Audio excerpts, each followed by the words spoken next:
आमचा भारत देश, आमचा भारत देश म्हणजे संतांच्या पायानं पवित्र झालेला देश. आमचा भारत वर्ष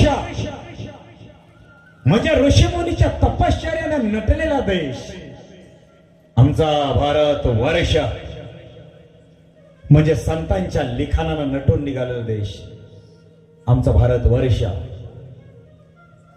म्हणजे पराक्रम करणाऱ्या योद्ध्यांच्या रक्तानं नाहून निघालेला आमचा भारत वर्ष.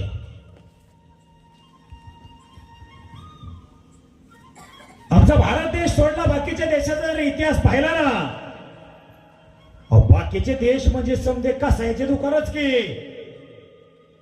आणि आमचा भारत वर्ष, आम्ही नुसतं भारतात जन्माला आलो म्हणून नवीन देशाचं कौतुक करतो ऐसे नाही.